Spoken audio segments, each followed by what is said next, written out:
Yippee, my dear listener. Do I have a guest for you today? I have a fellow channel here, and I'm very excited for you to get to know her because her frequency is pure joy, and she is just so much fun, such a light, and has so much wisdom to share with us. So please welcome to the show Marilyn Harper, who is often called the Divine Link, a clear and engaging channel for Adironnda, the Council of Light, as well as an internationally recognized spiritual teacher, speaker, and energy healer.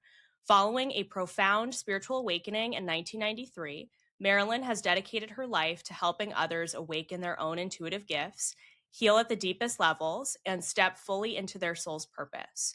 Known for blending cosmic wisdom with down-to-earth humor, she makes spiritual connection feel not only possible, but joyful. Yay, Marilyn, welcome to the show. It is so nice to be here, Emily. You do a wonderful job on your podcast. It's fascinating, and I feel lucky to be Oh, one of the people that you get to talk to on it because there's some pretty cool guests that you have. aw, shucks. Thanks, Marilyn. We're so glad you're here.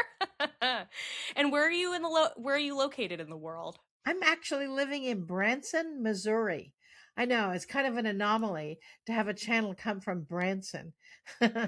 Fascinating. No, Yeah. but I'm obsessed with that though, and my listener knows I love connecting with light workers all over the United States, all over the world. I think it's so important that we are sharing our light from everywhere. Absolutely. I agree. And well, why not have a channel in the middle of the Bible Belt of the United States? 100% yes. And Marilyn, I know, I mean, you're a celebrated channel. You've been doing this work for a long time. I hate to age myself here, but your NDE happened before I was born. So my goodness, you are an old soul, young at heart, of course, and we need to know more. How did we get here? Can you tell us about the NDE? Go into your story. We must know. Well, it wasn't actually an NDE. I did have one in 2021, but in 1993, um, I went into the hospital with complications following a surgery. And I had been in the hospital without ever seeing a doctor for about 27 hours and was in extremely intense pain. They put me on a morphine drip, and that was not touching it. And finally, I said, if I'm going to be in this much pain, I would rather die. And instead of dying, I had a big surge of energy and came out of the test as someone else. And it wasn't so I didn't die. I thought about it, but Wow. I mean, some people call that a walk-in. I call it a Yeah. spiritual awakening, a transformation, because I went into the hospital as one person and actually came out as someone completely different, and it was pretty powerful. And now I don't know that that even happens any longer. Uh, but then it was very drastic. I would not have believed that it was even possible had it not happened to me. And So how did you start to understand what was happening at that time? I mean, I feel like there was not a lot of information out there or resources or any of that. there wasn't. I mean, that was in the olden days, right? and I'll date myself there too. There wasn't information. As a matter of fact, there was one book that I know of that had been written by Ruth Montgomery, which I'm sure you don't even know who that is. Um, she wrote the book Spirit Strangers Among Us. And, for almost 3 years, 2.5 years, honestly, after I got out of the hospital in 93, I thought that I was losing my mind because I didn't like to wear the same clothes. I didn't like to listen to the same music. I didn't like to do the same things.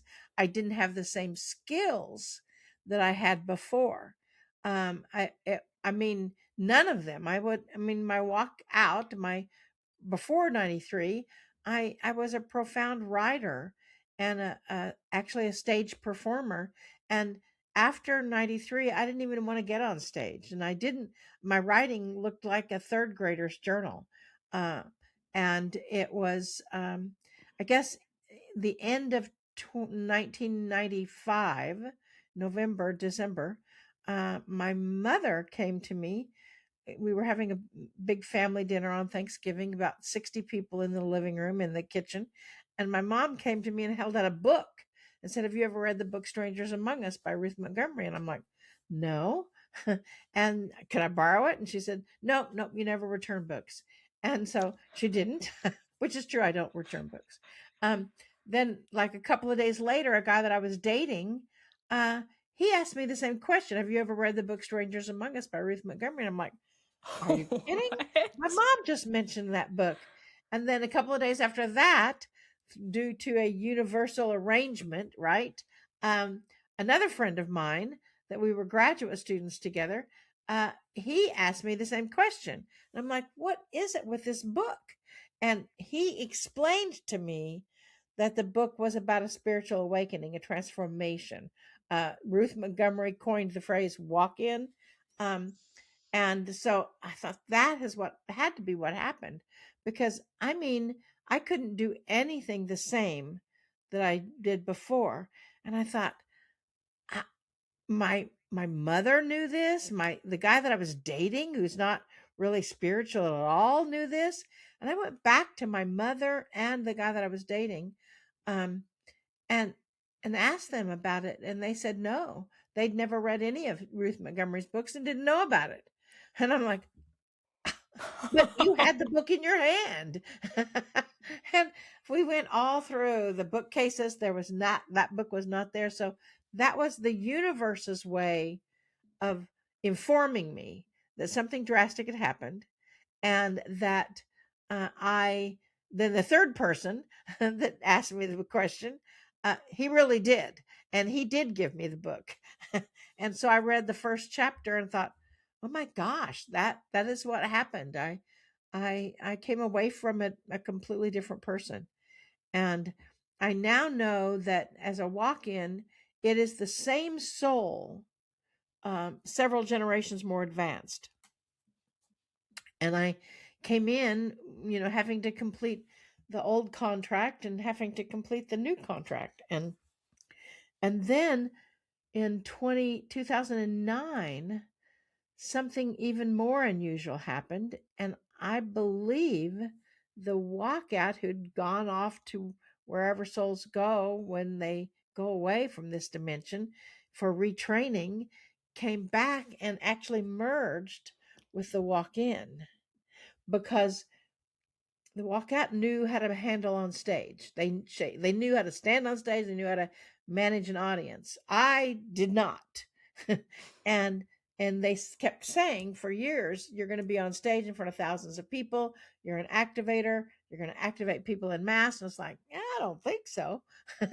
And then in 2009, I believe that's what happened, because all of a sudden I could wear the same colors that I had before. And then that I couldn't for from 93 until 2009. And then I now, in the middle of all that process, is when I started channeling. You just answered so many questions that I have about walk-ins in like that brief period of time. So just to simplify it for the listener, a walk-in is a different version of you from the same oversoul. A Yes. future version of your oversoul coming into your body to help advance your consciousness. Yes, and to advance, help with the consciousness of the planet. Of Um, course. and that is why it even exists, is because it comes in. We come in with a burning desire to make a difference in the world. I mean, I've not met any person that's experienced this that did not have that burning desire. and and now I believe we still have the possibility, but it doesn't take 8 years of integration. It's happening much more quickly, and your higher self, your oversoul self, is coming in to join your regular self. And so that's why people are integrating much more quickly, because everything is happening faster now. Oh my gosh, 100%. I mean, I can speak from experience. My quote spiritual reawakening that I went through was during the pandemic in 2020, and I am a completely different person now in those 5 years than I was pre 2020. And even just thinking about personality traits and hobbies and things, it's so interesting. It's fascinating. And it's like, then, I hear from some people that say, oh, well, that doesn't even exist. Hello. It does. I mean, right down to writing my thesis when I was getting my master's. I, I had to stop mid thesis because I could no longer write in English. And Oh my, I mean, that was scary. wow. To read my writing, all the words were, how when English is your second language, the syntax is all the words are in a different order. Mm. That's how I write. I still write that way.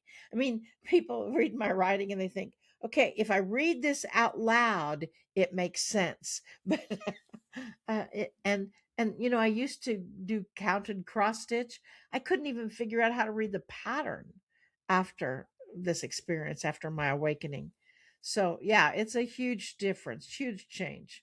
Wow, fascinating.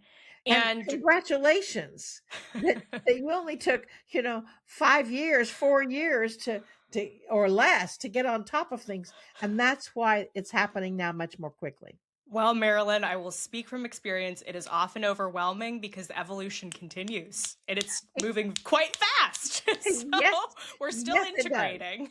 Absolutely. Oh my goodness. Okay. And so in that stretch of time, you also learned how to channel. So tell us more about that. It was an interesting thing. I started doing guided writing, which they also used to call automatic writing. Hmm. And it was like coming home. I would sit and I would get up at 4 o'clock in the morning every day, and I would write in my journal, and I'd do guided writing, and I'd meditate, and then I'd go work out, and then I'd go to work. And in my guided writing, they kept telling me that I was a messenger for beings that are no longer in this dimension. And I'm like, I don't think so. And they kept they kept telling me that I have the capability to bring in messages as a divine link, um, from other dimensional realms. And I'm like, I don't think so. I'm not divine.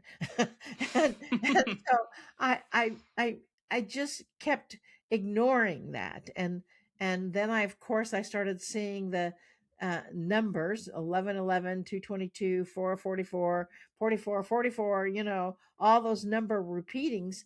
And I think that's how spirit kind of gets your attention. But of course I didn't pay attention to that, even though in my guided writing, and in my guided writing, and then in my life, I really volunteered to be all that I am. I didn't know quite what that meant at the time, but I said, I will go anywhere, I will do anything, I will say anything, as long as you can prove to me that your source energy moving through me. I don't think I realized that I was volunteering to be a channel, because I didn't believe in channeling. I mean, I thought it was just, bunk. I really didn't believe in it. And I actually threw the book, uh, s- um, uh, Shirley MacLaine's book out on a limb. I threw it away because I thought it was sacrilegious. I mean, I was deacon in the Christian church. Wow. I know. And I threw that book away, but it kept showing back up in my car. I don't know how it did, but it kept showing back up in my car. And then I so I started on the spiritual path. I became a Reiki master and started learning. I took an intuition course. It was a weekend certification course, but I got the certification. I'm an intuitive consultant. and and that was when I really started channeling, but I didn't know that at the time because I thought that that was not possible. And I called it oversoul to oversoul communication. And and then my stereo started coming on every morning at 4:44 a.m., blasting rock music every day. And I listen to National Public Radio, or what is it now? American Media, whatever. Uh, I mean, I listen to classical music. I don't listen to rock music. Um, Even when I worked for a country western radio station, I still listen to classic music.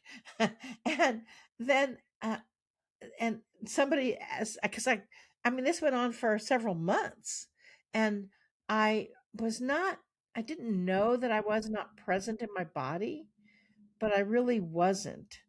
And I had a friend that said, "Well, have you ever asked in your guided writing, why does your stereo come on at 4:44 a.m.?"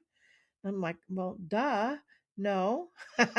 So, I mean, we don't ever ask ourselves. So we think Mm-mm. somebody else must have the answer. Mhm. And so I asked, and they said that a being of light from the 17th dimension was attempting to get in contact with me. And I'm like, I don't think so.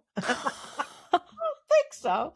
And so, anyway, several months later, after 5 speeding tickets and 3 car wrecks, um, the last car wreck, and it was so amazing because I was never hurt. I would drive around to sell advertising for a country western radio station, which was my day job at the time. And I would all of a sudden kind of wake up and be out in the country somewhere and have no idea how I got there.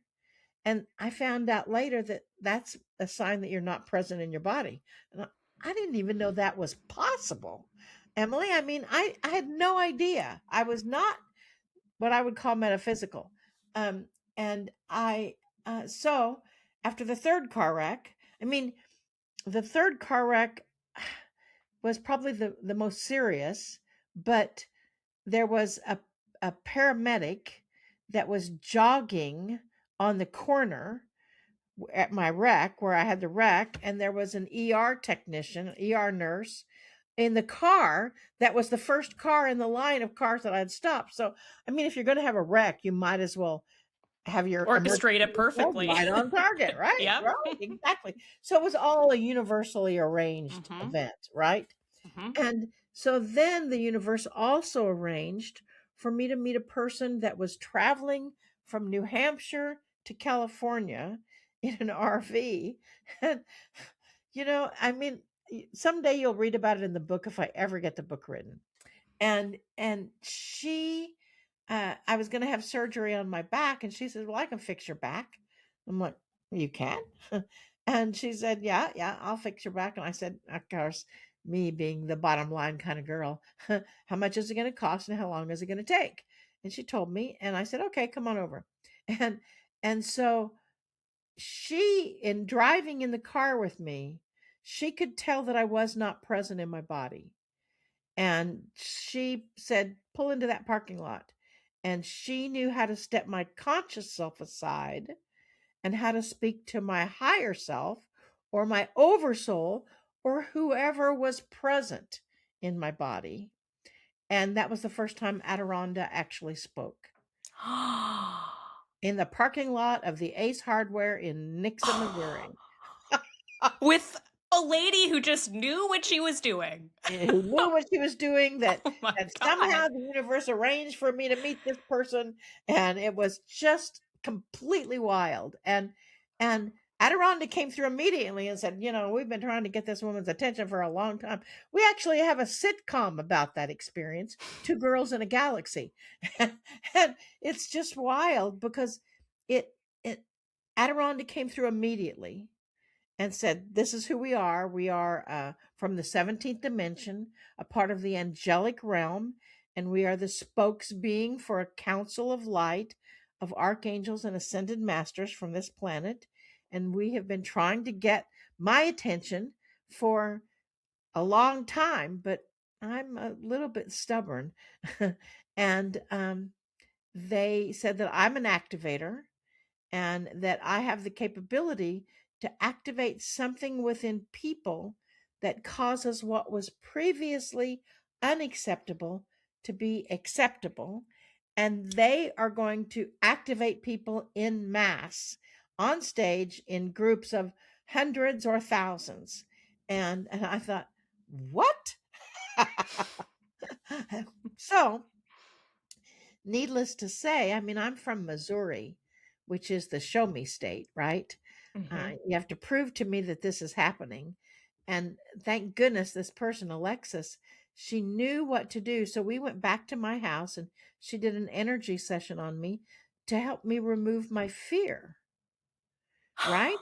It's I know. incredible. Oh I my know. Why would God. I invite some stranger over to my house, Right. right? And she said in the energy session, she said, so I want you to say the very first thing that comes to mind, even if it doesn't make any sense, when I ask you some questions. And so she said, where is your fear? And I said, the first thing that came to mind was in my backpack. You know, it's like, I don't even wear a backpack. Why that came to mind, I was like, I don't know. I don't wear a backpack, but that's where my fear was. And so she said, okay, what does your fear look like? First thing that came to mind was frogs. I don't know. Frogs, Hmm. fear, who knows? Hmm. So we set those frogs free to release my fear of channeling. And Mm. Emily, I kid you not, 15 minutes later, 20 minutes later, when we left the house to go get some lunch, there were hundreds of little tiny frogs on my front porch, on my sidewalk, on my driveway. They were never there before. They had never been there since, but they were there. I mean, we were both looking at them thinking, how is this even possible? So, I needed something really physical to prove to me what was happening was actually happening. And, and, I did, still did for a few years because it was such a drastic change. Adironnda, they said in the beginning, they said that they are here from the 17th dimension and that they were a messenger from source energy and that they had been searching for a human that could hold their energy of, then they used the term unconditional love, Mm. and now they use the term infinite love. They want every single person on this planet to know what it feels like to be held in pure, infinite love. I mean, Emily, can you imagine what the world would be like if everyone could feel what it felt like to be held in pure, infinite love? I mean, it's like very cool. Very, very I mean, cool. I'm experiencing it hearing you speak about it on this episode, let alone amplifying this to the masses. Like, can't even Yeah. imagine. That's what we need. Yes, it is what we need. And Hmm. so, and really that's what I've been doing ever since. I mean for 11, that was 1999 when that happened. Hmm. So for 11 years I was channeling, I was working a full-time job, I was channeling at night, I was channeling on weekends, I would take my vacation and go do a retreat and and so I did that for 11 years and it was really hard. Yeah. I worked a lot. I didn't ever take a rest and but I learned a lot. And then in 2010, again, due to a universal arrangement, I actually was overwhelmed completely and quit on January 1st of 2010. And I said, I can't do this anymore. They gave me a download of a retreat that I was supposed to do every month for the next 2 years. And I'm like, I can't do any more. I can't. I quit unless you send me some help. I'm either going to be a channel or I'm going to sell hotel rooms in Branson, but I'm not going to do both unless you send me some help. And oh, then the same person that opened the channel within me in Missouri met Joy Roby, who you've had on your show, uh, in Los Angeles at an RV show. No. It, That was the same lady? it No is. way. It is. I mean, You can't make this stuff up. What? If you're ever wondering about your purpose, just say, I'll do whatever you want me to do. Just make it happen. And the universe steps in and makes it happen. It's so phenomenal to think that 11 years later, this same person encountered Joy Roby, and she said, call Marilyn Harper. She called me. Joy didn't even know what channeling was at that time. And and I mean, the rest is kind of history. We worked together for about 15, 14 years and still work together. She has now taken her own branch, solopreneur, and done her own thing. And I've taken Adironnda and Company and done my own thing and teach people how to channel now and teach people holographic healing now and have 2 certification courses. And it's just, again, you can't make this up. You can't. How does that even happen? And what happened with her, the Reiki healer? You mean when before I walked in, the Reiki, the Alexis, the person Alexis, that, yes. she's still selling RVs. I Oh mean, she's my a God, powerful wow. healer and she's a powerful channel, but she says, I don't want to do this full time. I think my whole purpose was to get Adironnda connected with you Totally. Yep. and get you Mm-hmm. connected with Joy, and Yep. I'm Yep. done. So And the she rest is history. exactly. Exactly. We still stay in touch. We connect with each other every once in a while, and she comes through Branson, and I go see her out. I think last time I saw her she was in New Hampshire or in Florida. I don't remember which. Oh Yeah. my gosh, what an incredible story. And then when did you start channeling energy healing amidst all of this? Well, that was an interesting thing, when I started before I was officially channeling. Um I realized when I became a Reiki master that I had the ability to see into people's bodies. And I didn't know that was even possible. And the other people in my class could not, but I could see where the imbalances were. And then through channeling, even though I didn't call it that at the time, I I could realign the human form. So, I mean, we did that with people that had scoliosis, people that had stomach ailments, and I saw things as a metaphor, usually. I mean, I saw like if someone had stomach ailments, I would see ropes in their stomach, which I knew that there weren't ropes there. They didn't eat rope. But when we untied them and we got to the emotional cause, um, then they were able to release the pattern of their food processing. And then I guess it was early in the 2000s that taught a class. I was told, guided. This was after I started channeling. I taught a class that I called dimensional healing. I didn't know what I was doing.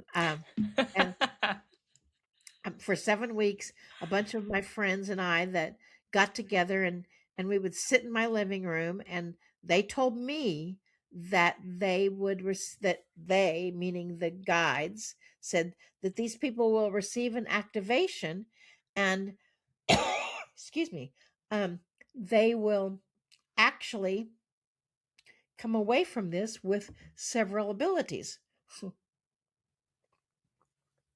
So we would all get together and we would sit and receive the activation, and then I would channel with Adironnda. And 7 weeks later, one of them became another channel, and she channeled in poetry, in iambic pentameter. Oh my goodness. I know. Another one came away from that. He's a shaman. Another one came away from that as a mystery writer because she channels that mystery writing. So they Mhm. all came away from it with different skills. And then I guess I did energy work along the way and helped people realign their bodies. But I guess it was 2013 that a friend of mine came to me and said, okay, so I have been diagnosed with macular degeneration. And can you do something about this? And it's like, I don't know. Um, but we went into channel, and um, we had several sessions, and and during that time I was testing, because I'd known no knew Joy then, and we were working together, but I was testing how much is possible through holographic healing, through energy healing. And when we started, she was like, when she would lay on her bed, she couldn't even see the fan on the ceiling fan. And then 2.5 months later, she was driving. So I knew something was happening. And Wow. because macular degeneration, according to the doctors, it it's not curable, Hmm. but I mean, they can slow the process down. Well, this cured. And after that, I got so many clients that wanted healing or energy work. I thought, I was talking to Joy, and I thought, I need to teach this. I mean, there's nothing special about me. If I can do it, anybody can do it. And because it's just based on intention and the energy and all of that, and using etheric tools and getting to the emotional cause, and so Joy, of course, being the magnificent person that she is, came up with the name holographic healing, simply because when I see, I sense, or whatever, a hologram of the person in front of me, so I can work with that hologram. And so that's when holographic healing was created. I think it was 2015. And the first class, I actually was a 21-day meditation, 21 days to optimal health. And that's actually available on our website. Um, and that showed me that, based upon the activations that myself and Adironnda presents with people, based upon my intention of kind of using Dr. Emoto's work, messages from the water. Are you familiar with that? Hmm. I'm sure you Yes. are over Yep. the years. That if water responds to human emotion, Hmm. then of course the human body would respond to human emotion too. And I developed a technique to get to the root cause, or the original emotional component to the pain that, or the imbalance that somebody is having now. Because the body, it speaks the last, but it also speaks the loudest. So you have got to get to the original cause, and deal with that, and then the body will help realign itself. And so when people responded to the 21 days to optimal health, I thought, okay, here we go. And we developed a 21-day course, level 1 of holographic healing. It was recorded live. It's still available. It's a wonderful course. Now we have 5 levels that we did over the next 5 years. And um, we're actually redoing it all now, because those videos, that was almost before you were born, right? Wow. Those videos are so old. It was before we did it, before anybody was online. I mean, this Yeah. was not that what we're doing right now was not even a part of the possible technology It was in before its time. 2015. Yeah, Wow. Hmm. exactly. And, and so since then, I've developed the 5, 6 levels now of holographic healing. It's a powerful energy. I actually do a coaching call once a month, and I do a few sessions, but private sessions, but mostly I refer them to our practitioners that I've certified.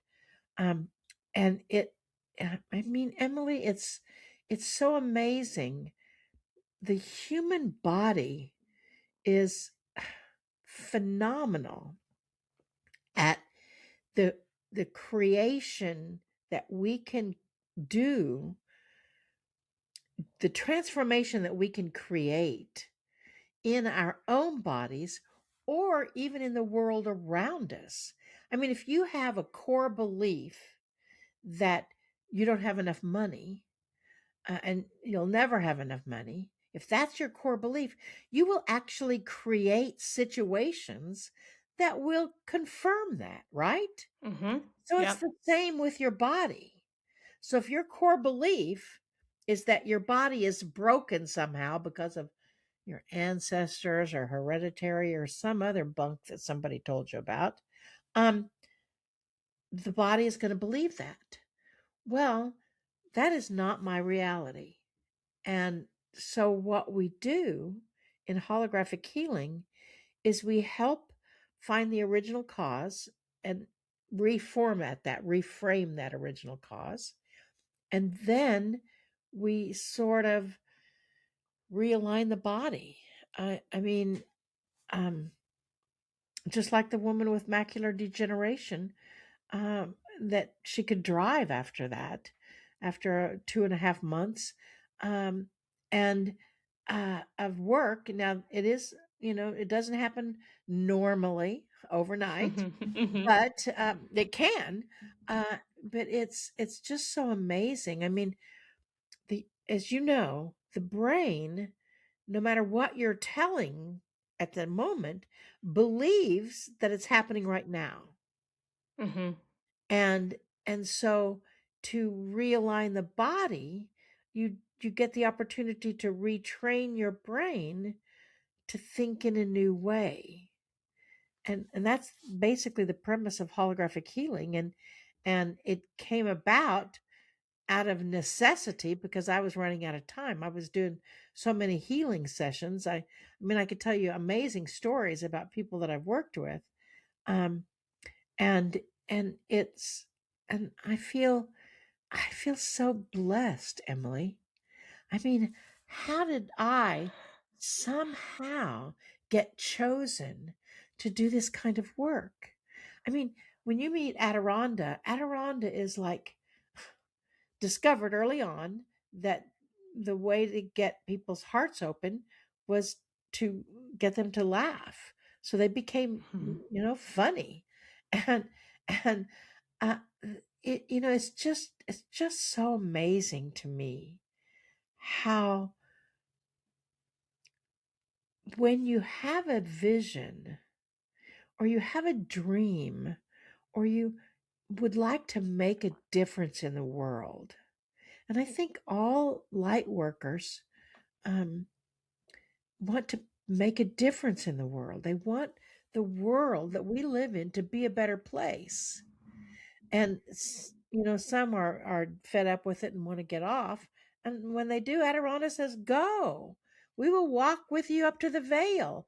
But this planet is all the galaxies are watching us. Oh, And yes, they are. yes, they are. And they're all saying, "These little underdeveloped people, how are they doing this?" And it's all just so completely amazing. Oh, it's miraculous. And I would love to know too, how has channeling all of this and channeling this healing technology impacted you and your body in your own life? Well, in 2021, I took a tumble Mm. and in San Diego, and that's why I wear a smartwatch, is because my watch called 911 and told them my location. I had no idea where I was. I was somewhere in a Mexican restaurant in San Diego, one on every corner, right? Anyway, and I broke my arm, and because I had the previous diagnosis of pulmonary hypertension, and the doctor said I was diagnosed with that in 2019, and the doctor said that it was something that would never get better, that I would be, you know, on a lot of medication for the rest of my life. And in 2021, then when I fell and I needed surgery on my arm, and I they had to pull in a cardiovascular anesthesiologist, and I actually died. That's when I had the NDE. I died on the operating table, and I died once when I was intubated. I was intubated for a month and in Oh. ICU. And the doctor said, you will never be able to be without oxygen. You will never. My heart was actually, the right side of my heart was severely enlarged over the left side of my heart. And so it was not giving my heart, my lungs, oxygen. And they said that I would be on oxygen. They said that the pulmonary hypertension would never get better, and it would only, get worse as I would go along. Well, hello, that's not my reality. Nope. So I started doing holographic healing on myself, and I would visualize my heart and work on my heart and visualize my oxygen and work on my oxygen, and now I am still on oxygen at night. um my I've learned that I don't breathe naturally. You would I think it's my ET nature. I don't just naturally breathe. It should become natural to me. It doesn't. And my heart is, the doctor does not say that it's normal size yet. Because he says, I can't say that it's normal because that's totally against all of my knowledge, but it's the closest that I can say to normal size. So I actually changed the shape of my own heart, and which they said was impossible. And I have worked with my oxygen. I'm now working on my foot. And I actually, another time I fell down a flight of stairs and chipped a bone on my hip, and actually told the nurse practitioner to enlarge the x-ray because I knew the bone was there and I knew the bone was chipped, but it didn't show up on the x-ray. And so she had to make it really big to see this little bitty chip on my hip. So I fixed that.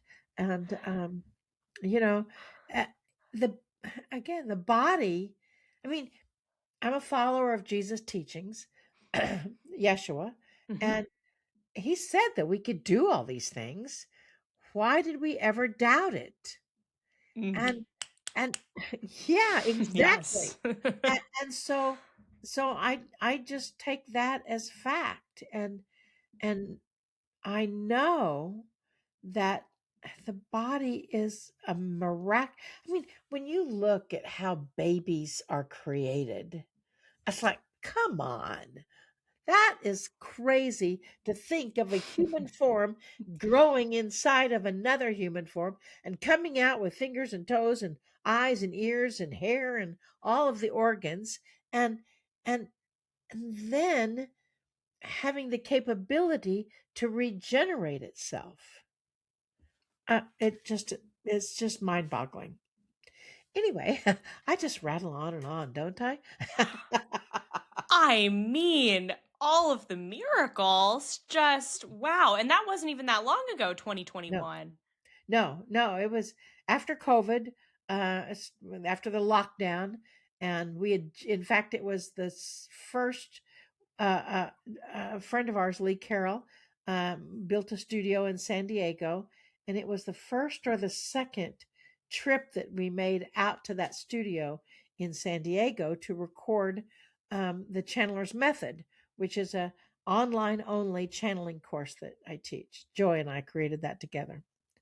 And the second time we went out there is when I fell, and so it had to halt everything. So if any of your listeners take the Chandler's method, they'll see, you know, everything looks one way, and then all of a sudden it looks another way, and we explain that this is what happened. But it's an Wow. interesting course for sure. It needed to shift. It needed to have its own evolution as you went through yours. Absolutely, absolutely. And how do you work with the Akashic records amidst all of this? That's my specialty, so I would love to know how that you weave that in with your work. I know it's your specialty, and I wouldn't say that it's my specialty, but it definitely does fit into holographic healing and, Mhm. as you know, channeling. Um, in holographic healing, um, it's my understanding that everything happens on a 7-year cycle. So, you can go back 7 years in your own life and see emotional trauma, see something that has happened that continues to repeat until you get the lesson for it. And once you get it, you don't ever have to repeat it again. Um, and so what we do I actually have the level 2 in holographic healing is all about the Akashic records. We teach people how to go into the Akashic records, how to interpret what they see or sense, because, some people are lucky enough to see the records as they're a video, like they're watching a Mhm. movie. Some people hear like a translation or a script going on in their head. Some people have a knowingness, and some people have a sensory experience. So, because everybody experiences it in a different way, I teach a variety of ways to experience the Akash, but that helps you get back to the original cause in and we start with this life. Mhm. We don't go back into past lives yet, but we start with this life. Like, say, for example, a person has back pain, and they're going to have surgery. And this was one of my clients, and so the back pain started in 2020, say, and they're going to it's developed enough to where they're going to have surgery. So since you go back 7 years from where the back pain, I'm going to teach you the whole course here.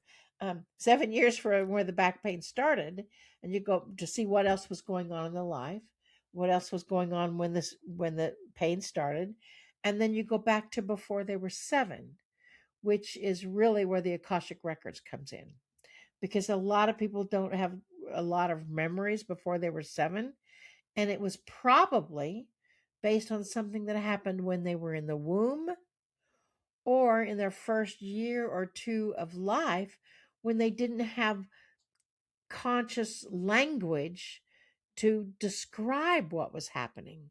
And that's where we go into the Akashic records so they can see or sense or feel or hear or whatever, um, what was the cause in this life of what set up the pain that they're experiencing now, or the imbalance or the problem, the physical ailment.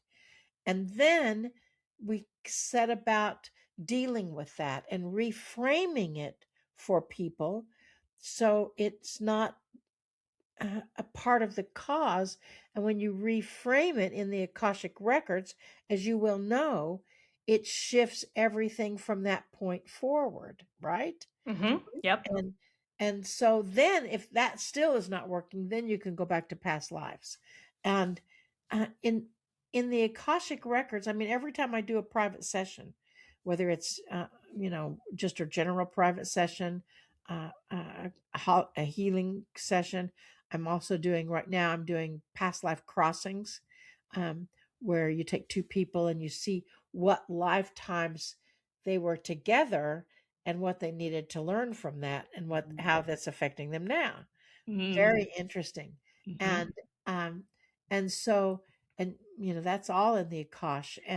And so with that kind of energy, it's fascinating how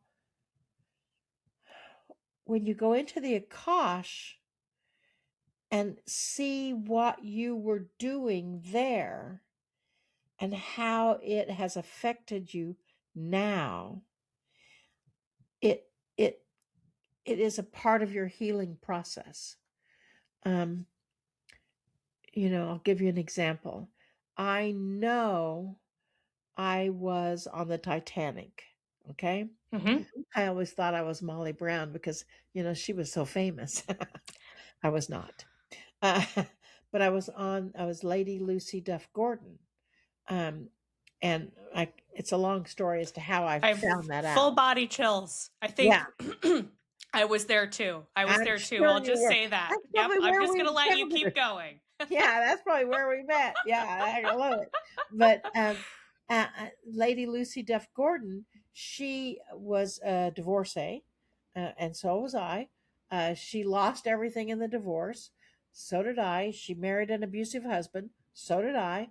And then she reinvented herself as a seamstress, and eventually a lingerie designer, and eventually a very famous clothing designer. And this was in the early 1900s. And for me, and there's all kinds of other similarities with her, but and luckily she's a person that you can actually look up on the internet. And then now um, I got a job up in Kansas City when I was living up there as a costume designer. Um, this was before I walked in, and I was a seamstress, and I automatically knew just exactly how to crimp an ostrich feather to make those big curling feathers for those big 1900s hats that they used to wear. And I automatically knew how to make a bustle out of fabric because that's what she did. And I, and it's like I just knew how to do all that. Now I don't, but now I don't do that. But she knew it because, and that's another through line to know that it's the same soul that's moving through the body, um, just more advanced. And so when it, you know, when I look at the past lives there in the Akashic records and other past lives that I've had, I see the skills that I'm using now as a storyteller, as a teacher, as a healing practitioner, as a channel, as an oracle. I teach a course called the Channelers Academy um, because I'm a teacher. I love teaching, and so those are the skills that I've had for centuries, um, even dating back to Lemuria, and on other planets as well. Um, and so in the Akash, I, a lot of times people, as you well know, I'm sure, um, use the Akash as um, party games or entertainment. Oh yeah, I was this or I was that, blah Hmm. blah blah. Hmm. But I like to go back into the Akash to find your strongest skill, to find what you do best, and then where that started and how it's developed through the years. And so that's a really cool thing to learn about yourself or about someone else, is to see, I mean, what is it that you do the best? And that will help guide you through your whole life. I'm sure you get people that come to you that they just say, "Oh, I'm stuck. I don't know what I want to be when I grow up. Tell me what to do." And you can't really tell them what to do, but you can certainly give them information so they can find it themselves. That is such a great tip for someone listening. If you know how to channel the records, which you likely do if you're listening to this, ask that question. Thank you, Yeah, Marilyn. Hmm. you are welcome. It's a powerful question. And I think that many times it's an overlooked question, because Totally. we always go back into, okay, when I was burned at the stake, blah blah blah, or when I was, had my head chopped off, blah blah blah, and I had, how many traumatic deaths have we had, whatever, you know and, but how many times do you really go back and say, what's one of your best qualities and where did it start? Hmm. Yes. Yes. Someone listening to this needed to hear that. So I Yeah. love that you shared that. Thank you. Do you have any tips for someone listening for developing their own channel? Yes, take the Chandler's Academy. Good answer. Or the Chandler's Method. Or how to channel even if you think you can't. Those are my three levels. But aside from that, um, uh, I think the first step is to learn to trust your own intuition and to trust your own guidance. And trust is a big part of it. And so, what I would recommend to people is to start paying attention. Um, First of all, develop a spiritual practice. Meditate. If you read a spiritual book. Um, Journal. I'm a big journaler.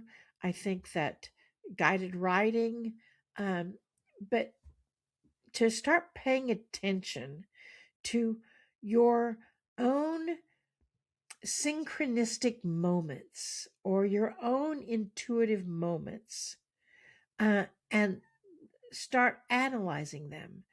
Like, if you're doing something and all of a sudden you feel like you may need to go to the grocery store. And that may not have been your plan for the day, but you just felt like you needed to go to the grocery store. So you went to the grocery store. And then you run into a friend that you haven't seen for 10 or 15 years. That is a synchronistic moment, or it's an intuitive moment. So then I say keep a little notebook and jot it down, or use your phone and jot it down, and then go back and start analyzing what that felt like when that information came in. Did you hear words? Did you have a feeling? Was it a knowingness? When you thought about going to the grocery store, what was happening right before then? And then start analyzing that and start finding the consistency. And you'll find, and that's one of the things that we train people on, is you find that when you are able to connect with your intuitive voice, uh, then you're able to connect with your oversoul. And it's interesting because you're one of the few people who use the term oversoul, but that's really what it is. Mhm. And then you're able to acknowledge that, and in your guided writing or automatic writing, um, you can tell, most people can, and this is what I train people on, is to be able to identify when a different voice speaks, when a different energy comes in as you're writing, and that energy then is the first step in channeling, and then you just need to speak it.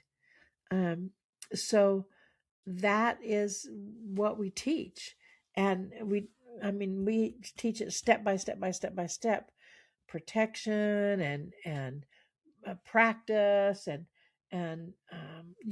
it I believe every single person is a channel. It doesn't matter if you're a preacher, or you're an artist, or you're a salesperson, or you're, working down at the local health food store. Um, Somebody comes in and says, I've got this thing here, blah, blah, blah, blah, blah. Anything that I do about it? You take a moment and take a deep breath, and you hear or sense, oh, well, you need, you know, CoQ10 or whatever. That's channeling. And it's so important that people develop that skill, because eventually, um, maybe several generations from now, but it's starting right now, uh, the spoken language is not going to be as prevalent as it is now, and we will all be communicating telepathically. I feel that And so deeply. Yes. absolutely, and we are the forerunners. I mean, I'm an older forerunner than you are, and I'm ageless. You are. I am. Absolutely. I Hmm. am ageless, and and and you're the new generation that's coming in, and and and y'all are getting it. I mean, when my grandson's girlfriend came to me and said that I really wanted to be referred to as a they instead of a her, I thought, that's wonderful. That's what Adironnda said in 1999, that we were, Yes. I know, that we were going to be um, evolving into not being gendered recognized. And it, not that we're genderless necessarily, but we would all be together. And that's Mhm. happening right now. Um, and it's so amazing. I just marvel at people like you that that got it so fast and are the difference that the world needs to see. So, congratulations for you. And Thank you. yeah, absolutely. I mean, I've watched your work and it's, so profound. And I think, God, she's just a kid. Well, you know what got me here was Lee Carroll's Indigo Children book. That was how it all started. Exactly. You want to know something really funny? Yes. Adironnda told people to look up the Indigo Children book by someone, they couldn't get the name quite right. They said Lee or Leland, or it's a woman's name like Carol or Caroline before it was written, Hmm. before it was published. So they No were, yeah, way. yeah, I went back and I listened to one of the I Right. found a box of my original recordings of someone that had a private session, and they were asking about their child, and Adironnda told them about the Indigo Children, and they said, you need to find this book about Indigo Children. It's titled Indigo Children, and it's by Lee or some woman's name, Carol or Caroline or something, and go find the book. And it hadn't been published yet, but it was published a few months after that. That's incredible. Yeah, I I think that know. was 97 or 98, I want to Yeah, say. yeah, Wow, that's amazing. yeah, it was. Oh my gosh, I feel like I could talk to you all afternoon, Marilyn. There's still so many burning questions. We'll have to have you back on the show, but this has been so much fun. Thank you, thank you, thank you. And we would love to know, where can the listener find you, and what are some other ways, in addition to what you shared, that you can support them on their spiritual journey right now? Well, I would love to give your listeners, excuse me, a gift, if that's all right. Of course. I have um, in on my website, which is Adironnda.com. That's Adironnda.com. I mean, I know, couldn't you call yourself something a little simpler to spell? But um, they we have three or four different levels of our portal, which the first level is worth $44, and it has like 15 or 16 different meditations. It's got Two Girls in a Galaxy, our sitcom. It's got Spiritual Happy Hour. It's got all kinds of classes. It's got the frequency of the month that changes every month. It's got a weekly message that comes out every month. It's got Monday meditations. It's got so much in it. And I would like to give that to your listeners um, free of charge. It's at Adironda.com/bliss, BLISS. And then they get a coupon code. They have to put their information in, of course, and then they get a coupon code to take it to free. And that will be great. And I would love to have your listeners. And it's got one of my classes, a couple of my classes on the Akashic records. Magical. Of course. Of course. Perfect. Well, we will leave the link for that in the show notes. So thank you. Thank you. Thank you. We love that so much. And of course, we have to end the episode by hearing about being a mystic. So, Marilyn, what does being a mystic mean to you? Well, I have called myself a practical mystic Mm. because I'm pretty down to earth and I'm very real. Um, a mystic to me is someone who is seeking divine communication with something beyond their physical consciousness. I believe a mystic is about that energy of ultimate reality, which is beyond our conscious reality. And a mystic can tap in to that truth through meditation, through contemplation, through, you know, channeling, through healing work. But a mystic, I believe we all have that potential. And a mystic actually can consciously open in to that energy, um, and provide guidance for themselves or for others. Beautiful. I love that answer so much. And do you have any final tips for living a mystical life? Meditate, meditate, Mm-hmm. meditate. Mm-hmm. uh, Develop a spiritual practice. I know people say I don't have time to do a spiritual practice. It doesn't have to be long, but to develop a spiritual practice. And um, when you have, uh, I, I, read A Course of Miracles, or I read The Way of Mastery just a little bit each day, and I journal and I meditate. And I think that works to start your day.